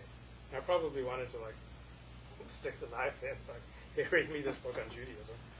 And there's a chapter in there comparing Christianity to Judaism, and Judaism comes off much better in Dennis Prager's book. And I have my parents read that to me. I got like a great kick out of that. And I decided I'm going to become a Jew.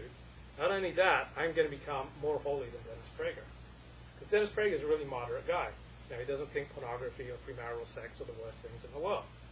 He doesn't think they're good, but on the scale of sins, they're not so terrible. But I said, no, I'm going to be really righteous.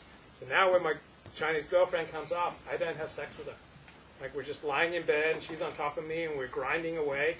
But now I am going to be holier than Dennis Prager. I gave up masturbation for 15 months, 1990 to 1991. I go down under my house in the asbestos lining. I pull out all my Penthouse magazines. I put them in a pile, and I burn them up. It's not good for the environment. Like, this really dark, acrid smoke is like coming up. And as the smoke rises up to the sky, I kind of see my evil lust just kind of disappearing. Because I am all about God now. And I become so holy that I take on the Orthodox Jewish practice. I won't even shake hands with women. Like, I meet this, like, 80-year-old Holocaust survivor woman. I refuse to shake hands with her. As the years go by and I'm living at home, I realize I'm never going to get well as long as I'm living at home, but I'm too weak to live elsewhere. I'm convinced there are answers out in the wider world for me. And I also know that about 1% of women find me mesmerizing. So if I just got to try to connect with a lot of women, and then I'll find that one. So I start placing singles ads and answering singles ads, and this tiny trickle of women come up to visit me. And eventually I meet a woman who's got E-cup breasts. I mean, this is amazing. She's like 20 years old, and she volunteers for NASA, and she's got E-cup breasts, and she's only 5 foot tall. Like, imagine a 5 foot tall girl now with a rack like that. So I remember picking her up at the bus stop and driving her home and asking her to tell me about all the different times she'd been raped. And this was a very rapeable girl. I mean, she'd been raped by everyone, it seemed like. And but she said if I tried to rape her, she would scream. So she said, do you want me to just like turn around and go home? I go, no. So we go to bed, our separate rooms, and I get up in the morning, and I grab some paper towels and a condom. I really like cleanliness. I really like to be able to wipe off afterwards very quickly, without all those icky fluids getting on me for too long. And I like slide into bed, and just start massaging her and say, well, how does that feel? And she says, I wish it was your cock. It's like, yes! So away I go, I like dive right in, I make sure I'm in there before I like finally pull the t-shirt off, and like there they are. It's like, there they are, they're mine, like finally. I am now, this is 1993. I was born in 1966, so I'm now 27 years old, and I finally have a pair of E-cup breasts. And it's fantastic, and afterward we go out to the kitchen and got the paper towels to clean up. So I make her breakfast, and she turns away from me and she said, Luke, what color are my eyes? And I said, green. She said, no, they're brown. So she would come up regularly on weekends. Even though I had the chronic fatigue syndrome, still I was able to give it to her 3 times a day. And she got tired of like fighting me. She just like, it was fine now. And I wouldn't call her my girlfriend. And I was still like really into God-based ethics and Judaism. You know, I had a bit of a sex problem, but I was still very much into God. And so I wanted to be ethical. I said, if I'm ever with anyone else, I'll tell you. And so the whole time this is going on, I'm talking on the phone every day with this woman in Orlando, Florida, who is much more beautiful than Diana, but 11 years older than me. More intelligent than Diana, more accomplished than Diana, but much sicker than Diana. She has, I'll call her Pam. Pam has her own health problems. Eventually Pam comes out, after Diana spent the weekend with me, Pam flies out, comes in on a Monday. I'm like badgering her for sex. And finally she takes a Klonopin and says, okay. And like we're off to the races. It's like 3 times a day with Pam, and it's great because she's had a hysterectomy, so I don't have to wear a condom. Like it's fantastic. This is the first, I'm having regular sex 3 times a day without a condom with Pam. It's like it's going to be great. And Pam seems very capable, so I think she'll help me. And Diane had given me a book called The Givers and the Takers. And I called Diana. And I say, hey, I'm with Pam now, this girl I've been corresponding with, and I told you if I ever had sex with anyone else, I'd tell you. And Diana's absolutely sick, absolutely wrecked on the phone, and she says, well, she calls me back a few hours later and says, Dennis Prager just called me. Because I'd written a letter complaining to him that, you're just using me and you never take me out. So he called me, gave me some movies we should go see, and I got to tell him what you're really like. And I got to tell his whole office staff. I called them and told them what you're really like.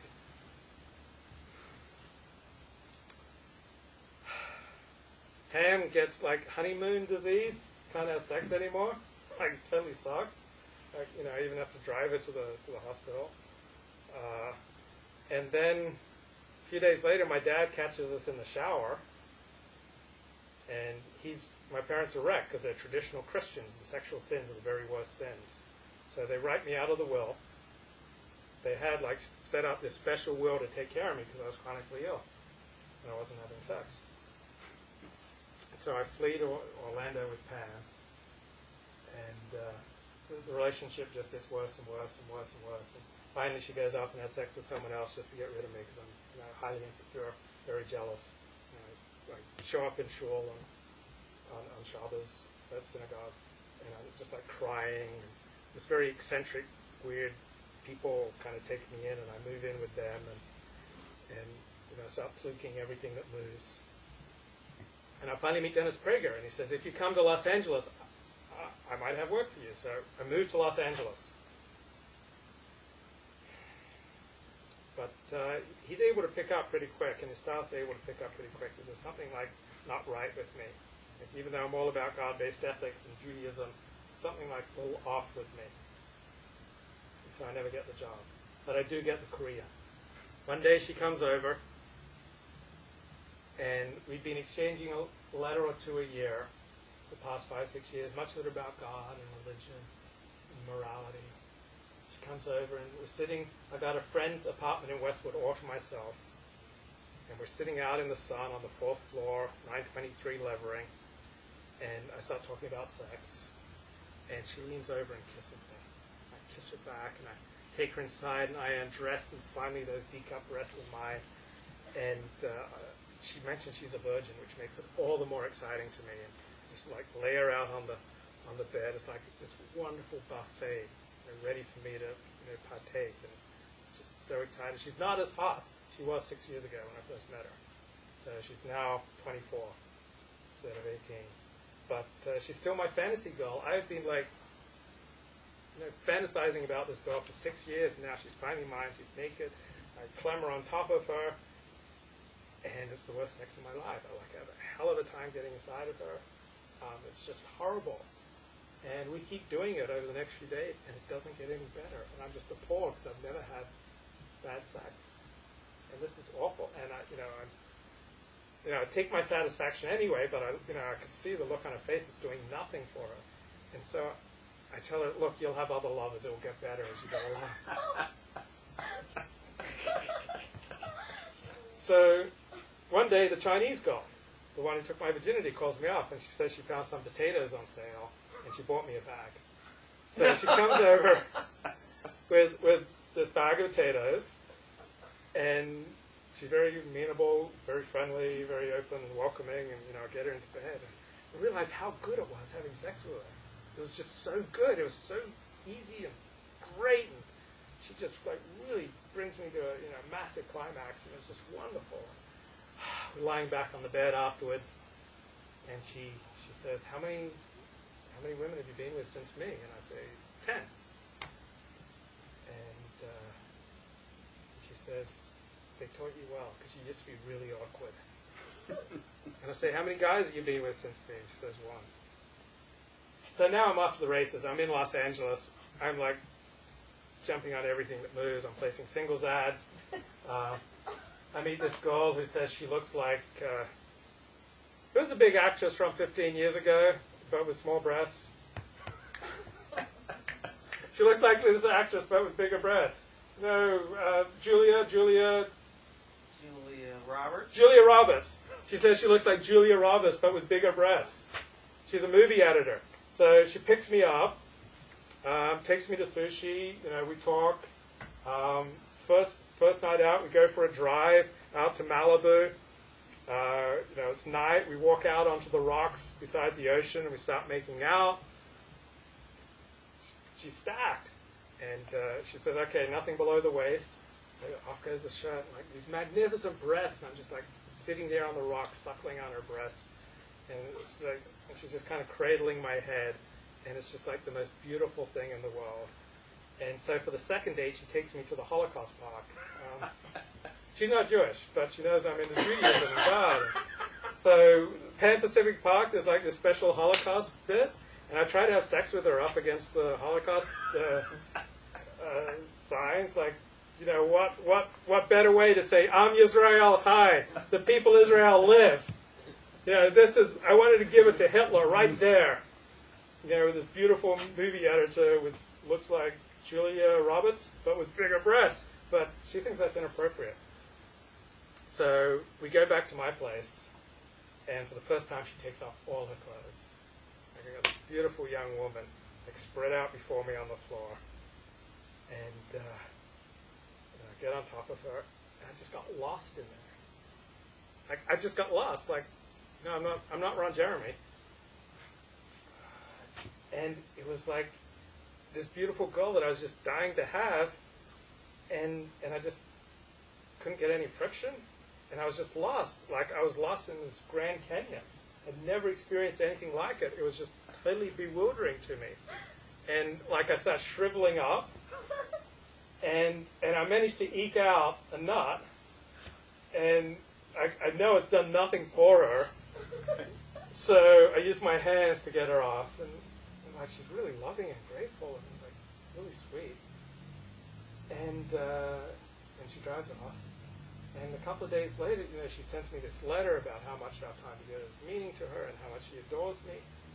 And I don't know why I didn't call her back. I was just so thrown by feeling so small. Like my first girlfriend, the Chinese girl, she could make a toothpick feel like a cigar. But the Julia Roberts girl, she made a cigar feel like a toothpick. And I was thrown, and I didn't talk to her about it.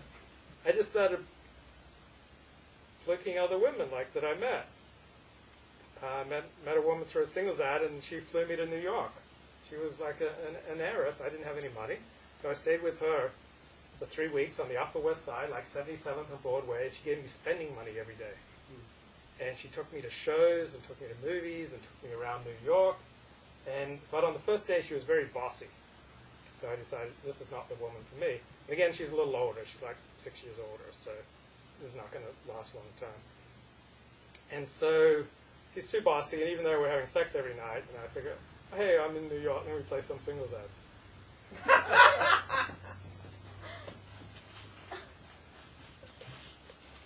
So she finds my ads in the Village Voice and calls the number and has my voice. Oh, God.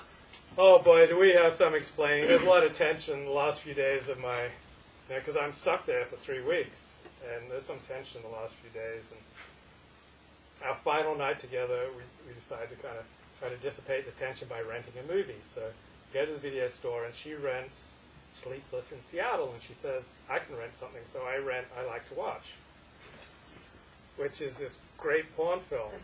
There's this amazing scene with little Oral Annie, right at the beginning, and there's just some really hot chicks. And so I decided we should watch the porn film rather than Sleepless in Seattle. Let's start off with the porn film. And so I kind of situate her so I can watch the porn film while I'm having sex with her. And then when I leave my wallet behind. And she goes through it and finds an address of some woman I met. So there's a little bit of tension, and she does send the wallet back. I get on the phone with her, and she says, well, my therapist says you're using me. So that was pretty much it. I move in with this other woman for a few weeks, and eventually she says, my therapist says you're using me. My parents don't like you. My friends don't like you. And I say, okay, can I borrow $500? Because I was having car trouble. When I was driving here tonight, my van broke down, 2 miles away, before my play, before this huge packed crowd. My van breaks down, so my cars were breaking down then, and I don't have a girlfriend now to borrow money from, so don't know why I don't have a girlfriend. So eventually I find my niche writing on the porn industry. And I achieve some very lofty heights. I am Hustler Magazine's Asshole of the Month, because they think I'm bringing down the standard that they set for good porn journalism. Hustler Magazine says I'm an irresponsible porn journalist. And I thought that was kind of cool. And my family's getting concerned because people are asking them, hey, is Luke Ford... You're Luke Ford, is he the porn king? And I have to admit that I am. I published my first book, my magnum opus, A History of X, 100 Years of Sex in Film. And my family makes me an offer. They will fly me back to Australia for a month. I'll pay for it all if I'll consult with the doctors of their choice. So I said yes. I am so willing to go along with things where other people pay. And the psychiatrist that I saw for 3 hours came back to my family with the following diagnosis. Applying the DSM-4, Luke has a personality disorder of the histrionic narcissistic type. Luke is very dependent upon other people for his identity as a person. He has poor identity integration and poor self-esteem. Accordingly, Luke is always looking for mirroring. It's called narcissistic supply. That is to say, Luke is always looking for external validation of himself as a person. He needs other people to tell him who he is. However, because it is not possible for people to mirror him all the time, he gets disappointed, and this can turn to envy. Luke may not be conscious of the fact that he is very envious of his family, as they seem to have things he would like to have, but does not have. This leads to him fluctuating between, on the one hand, devaluing people such as his family, putting them down, on the other hand, idealization of people such as Dennis Prager. Luke tends to make unreasonable demands on people who are eventually driven to setting limits on him. Luke takes this very badly. Luke needs 5 to 10 years of insight orientation psychotherapy. It was the falling out with Dennis Prager which caused him to go to therapy. While Luke has a lot of therapy speak, he may not really understand the concepts involved. Luke will continue to do what he is doing to satisfy his needs until such times as the rewards are outweighed by the negative effects of the same. Then he may do something about getting his life on track. The negative effects of his current behavior that no one will have a long-term relationship with him, as no matter how sane people are, they cannot live without getting something back, and Luke is always taking without giving anything back. Second, any decent woman who looked at his website would be immediately repulsed.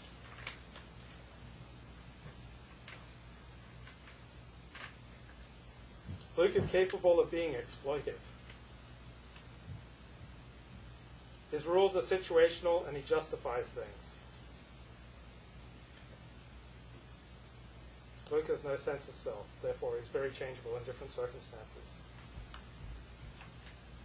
So I finally hit bottom in September of 2008 when I get ejected from my 5th synagogue. And I'd been at this one, B'nai David Judea, for about 7 years.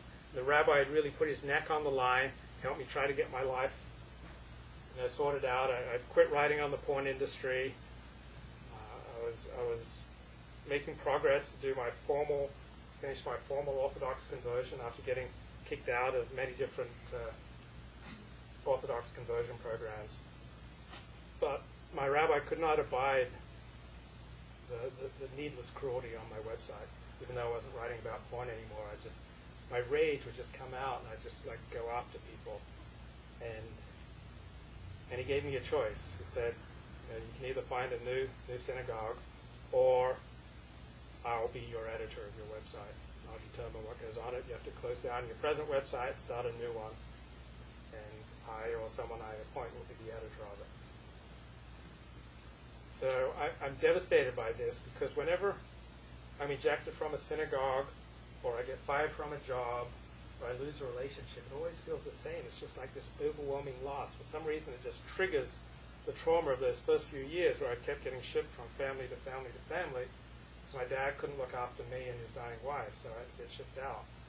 And so I was absolutely devastated by this, because I thought I'd finally found a home. I'd been here for 7 years. The rabbi had really worked with me, put a lot of time into me, trying to help me.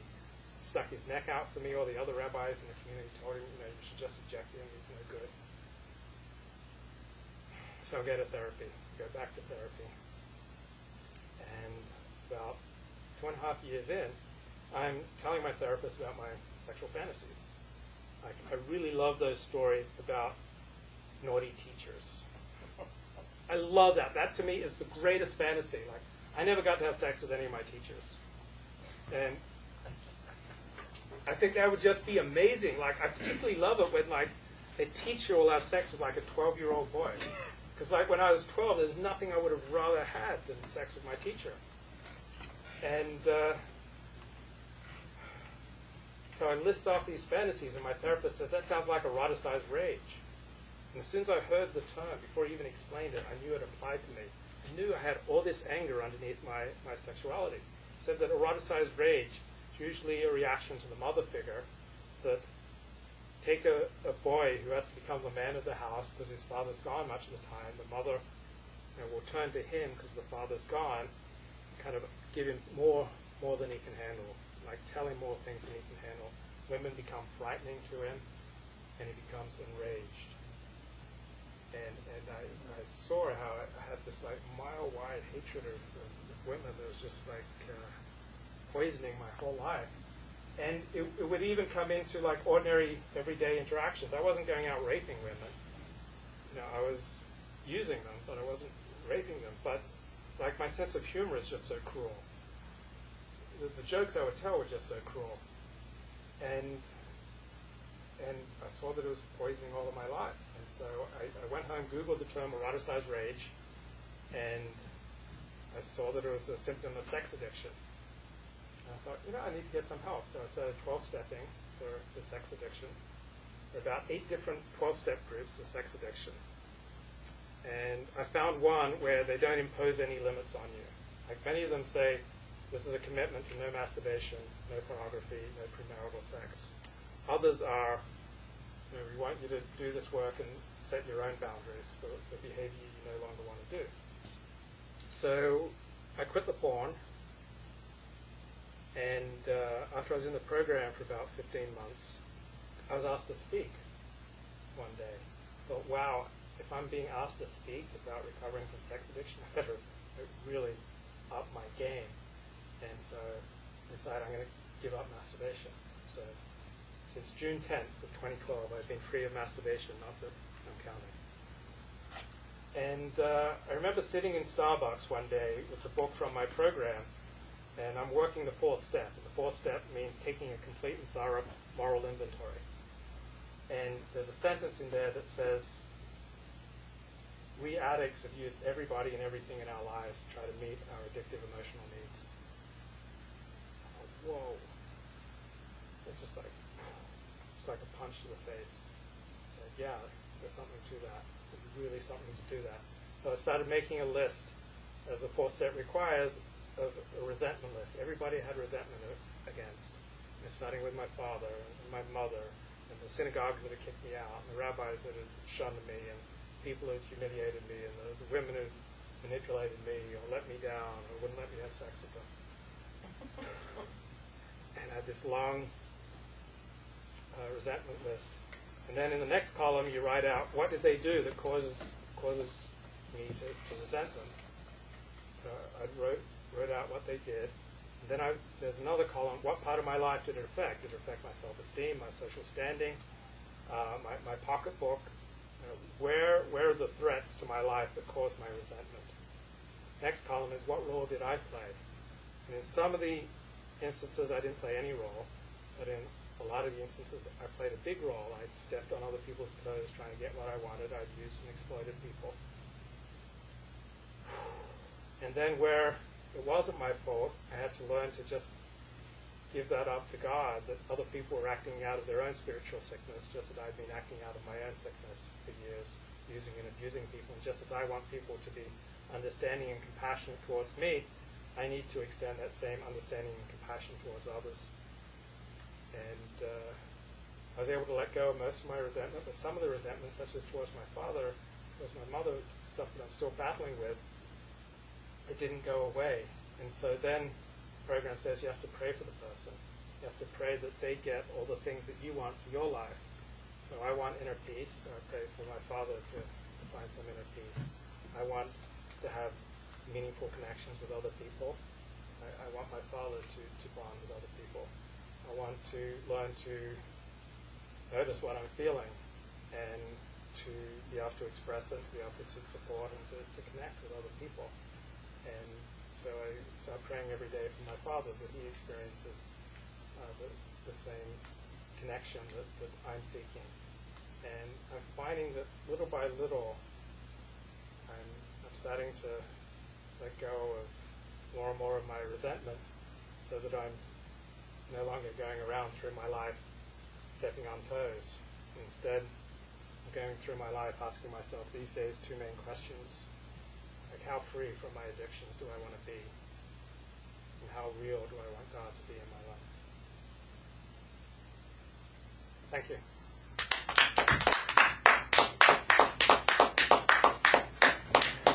Thanks, guys, for showing up. Hey, man. Thanks for your hard work. Thanks, man.